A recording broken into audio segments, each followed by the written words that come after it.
There was a report last night that the Pentagon asked the White House for $200 billion for Iran war supplemental. Can you confirm this, and can you explain why a package this large is necessary? As far as $200 billion, I think that number could move. Obviously, it takes money to kill bad guys.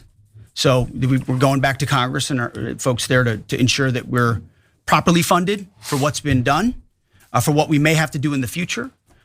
Ensure that our ammunition everything's refilled, and not just refilled, but above and beyond. I mean, President Trump, as he said, rebuilt the military in his first term, didn't think he'd use it as dynamically in his second, but he had. So thank goodness he did that.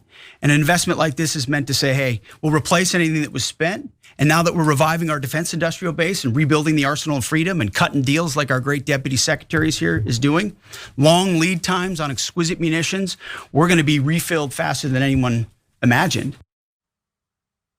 Exquisite munitions? I mean, I know this is a guy who has lobster tail for breakfast, but what the hell are you talking about? And you really dropped the whole alpha thing fast. Now you're a fancy boy with exquisite munitions. So $200 billion, that number could move, and I'm gonna bet that it will. And I think I know in what direction. Yeah, so we need to spend $200 additional billion, not the 11 billion that we've already been told we've already wasted on this war, not the 11 billion that we'll waste in the next week or so. $200 billion for this conflict, which is more than most of the world's countries spend on their entire military, which seems strange to me because I happen to know that we spend quite a bit of money on our military, the better part of $1 trillion. Now, I have learned, as many people have learned, that evidently $1 trillion for your military doesn't cover war for some reason, which I'll never understand. Now we find out it doesn't cover ammunition. What are we paying for with the $1 trillion? Like, I literally don't even know what it covers if every single thing our military does needs a supplemental appropriation. It's one thing when they're like, we need extra money because we're gonna send it to Ukraine. This is our military we're spending it on. How could we possibly need to spend an extra $200 billion after the $1 trillion we spent last year, the $900 billion we spent the year before that, the $880 we spent the year before that? Where is that money going if it doesn't cover literally anything, including bombs, missiles, bullets, or ships, exquisite or not? I'm very confused about all of that. Now, there's a lot to be confused about when it comes to Pentagon spending because they fail every audit they have, 8 in a row now. But yeah, we should just sign them basically a blank check that they can bomb the Middle East with. And so, yeah, exquisite munitions. Here's you got Donald Trump, the pro-peace guy. He says, we wanna be in the best shape we've ever been in. It's a small price to pay to make sure that we stay tippy top. I didn't add that. He said, we need to be tippy top. So we need 200, that's the tippiest of the top is $200 billion. Well, they're getting some pushback, which is great. I love when they get a little bit of pushback and then they get infinite money that flies out the door as fast as an ICBM. Meanwhile, we debate for years about whether we should do something about like the degradation of our climate or the student loan debt crisis, the fact that there's no housing, all those issues. We just, we hem and haw and we debate and we think and all that. Meanwhile, Iran, $200 billion, here's a mountain of cash. You want more? Well, Ilhan Omar, she says, and I'm glad that she is, we're told there's no money for universal health care or to end hunger in this country, but somehow 200 billion more for war will likely move through Congress without question. Not another penny for another endless war. Well, there will unfortunately be a lot of pennies there. There's token Republican resistance to this, including from Lauren Boebert. I will not vote for a war supplemental. No, I am a no. I've already told leadership I am a no on any war supplementals.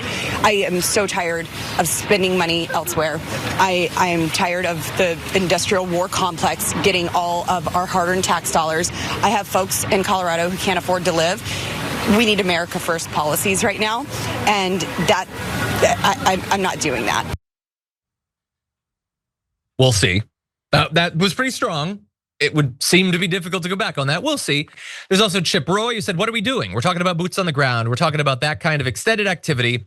Now we're in a whole nother zip code. They got a whole lot more briefing and a whole lot more explaining to do on how we're gonna pay for it and what's the mission here. But he did not say that he would not vote for it. So we'll see. Remember, there's some pressure on them to at least act as if you're opposing this. The only act that truly matters, though, is blocking it. Or I don't know, dragging Pete Hegseth to testify under oath before Congress or something like that. But obviously they're not gonna do that. That said, us paying for it turns out, is only one of the potential options. Representative Scott Perry has a different idea. Take a look. I support the president. I support this action. But at the same time, we've got to pay for this. So how is this going to be dealt with? I would actually like to see Iran pay for this, whether it's 20 billion or 200 billion, whatever it is. Look, they've been at war with us for 47 years, and it's finally being ended by the president, which is awesome. But it comes at a cost, and they have resources. They have been siphoning those resources away from their population for those 4.5, 5 decades. And certainly they could pay that bill pretty quickly once things get up and running. And the Ayatollah is no longer in charge. So I think that's an option that we need to pursue as well. You want to see whatever this costs the U.S. taxpayer, whatever the Pentagon does come to you and ask for, to be offset by Iran? Well, I think we got to pay for this somehow, right? We don't have endless money. But you do act like you do. By the way, I love the straight face on Caitlin Collins there with that stupid idea.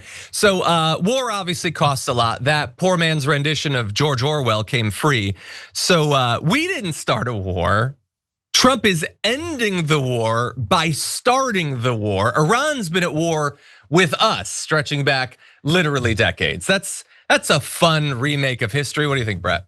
Like, Caitlin Collins is like, I'm just gonna say words and allow you to say more dumb words.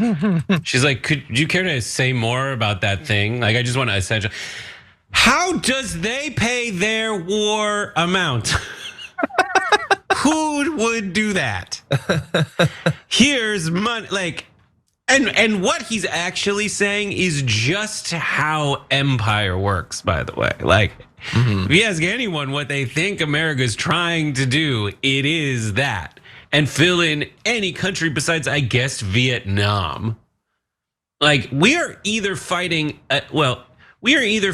for resources, which is the default situation, or we're fighting against ideologies that prevent us from getting resources. That's how empire works.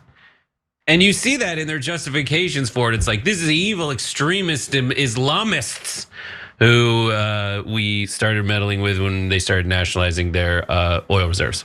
Yeah. Or it's just like, hey, in another country, we're gonna withhold AIDS medicine until you give us your resources. That was, I forget what country it was, but it was just like so horribly mean. We're just the worst. Yeah. Like, and that's that guy. And like him sitting there with his weird, like, yeah, we're just gonna have them pay for it, is the sad reality of cultism, right?